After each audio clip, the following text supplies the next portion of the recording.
یہ کہانی ایک مالدار تاجر حماد کی ہے جو اپنی ماں آمنہ بی بی اور بیوی فاطمہ کے ساتھ ایک بڑے عالیشان گھر میں رہتا تھا۔ حماد کے پاس بے شمار دولت تھی اور وہ ہمیشہ فخر سے کہا کرتا، میرے پاس دولت ہے، میں سب کچھ خرید سکتا ہوں۔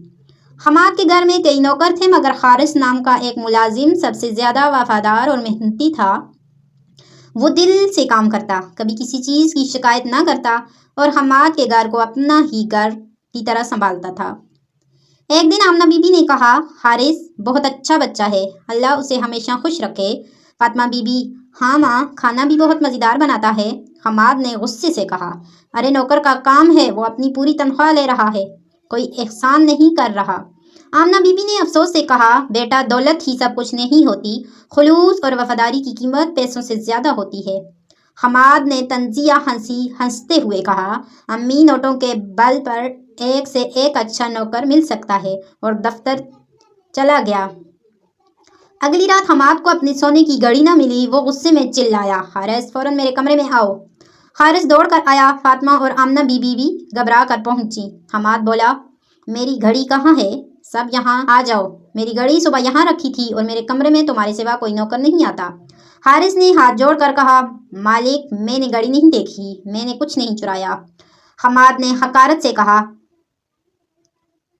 یا تو چپ چاپ گھڑی واپس کر دو یا ابھی اسی وقت اس گھر سے نکل جاؤ۔ آمنہ بی بی نے التجا کی، بیٹا یہ ایسا نہیں کر سکتا، یہ تو سالوں سے ہمارے ساتھ ہے۔ لیکن حماد غرور میں بولا، ایسے نوکروں پر اعتماد نہیں کرنا چاہیے۔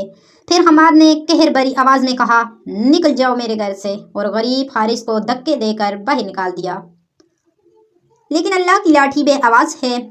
حارث تھرتھراتی سردی میں سڑکوں پر گھوم رہا تھا۔ اس نے آسمان کی طرف دیکھا اور کہا، یا اللہ میں بے گناہ ہوں، تو ہی میرا مددگار ہے۔ اگلی صبح حماد کو ایک فون آیا اور اس کے رنگ اڑ گئے۔ وہ دوڑتا ہوا اپنی ماں اور بیوی کے پاس آیا اور کانپتی آواز میں کہا، ہم برباد ہو گئے، ہماری فیکٹری میں آگ لگ گئی اور میں نے جو قرض لیا تھا وہ سب ضائع ہو گیا، ہمیں اپنا گھر بیچنا پڑے گا۔ کچھ دن بعد وہی سود خور جس سے حماد نے قرض لیا تھا پولیس کے ساتھ آیا اور کہا، حماد تم اپنے قرض واپس نہیں دے سکتے، اس لیے یہ گھر اب میرا ہے، ابھی گھر خالی کر دو۔ حماد نے التجا کی، برائے کرم میری ماں بیمار ہے، ہمیں کچھ وقت دے دو۔ لیکن سود خور نے کہا، اگر اب بھی نہ نکلے تو پولیس زبردستی نکال دے گی۔ حماد اپنی ماں اور بیوی کے ساتھ بے سہاروں کی طرح سڑک پر آ گیا۔ وہ سوچ رہا تھا کہ یہ وہی حال ہے جو میں نے حارث کے ساتھ کیا۔ شدید ٹھنڈ میں تھرتھراتے ہوئے وہ چل رہے تھے کہ اچانک ایک مانوس آواز آئی، مالک، مالکن آپ یہاں؟ حماد نے نظر اٹھائی تو سامنے حارث کھڑا تھا۔ آمنہ بی بی روتے ہوئے بولی، بیٹا ہم بے گھر ہو گئے۔ حارث نے فوراً کہا، ماں جی میں نے برسوں آپ کی خدمت کی ہے، آپ میری ماں جیسی ہیں، میں آپ کو سڑک پر نہیں چھوڑ سکتا، میرے ساتھ میرے گھر چلیے۔ حماد نے شرمندگی سے کہا، حارث میں نے تمہارے ساتھ بہت برا کیا، پھر بھی تم ہماری مدد کر رہے ہو۔ حارث نے مسکرا کر کہا، مالک اسلام ہمیں معاف کرنا سکھاتا ہے، آئیے میرے ساتھ۔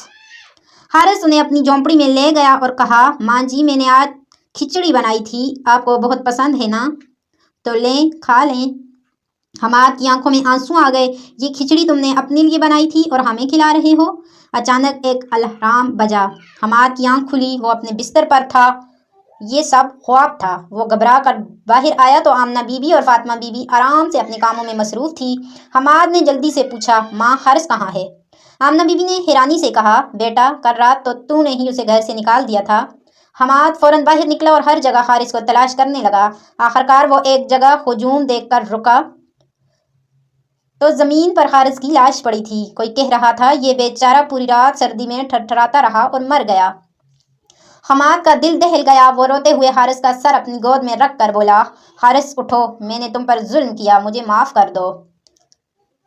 اب حماد دن رات شرمندگی اور توبہ میں رہنے لگا۔ ایک دن آمنہ بی بی نے کہا، بیٹا اگر تم واقعی پچھتاوے میں ہو تو لوگوں کی مدد کرو۔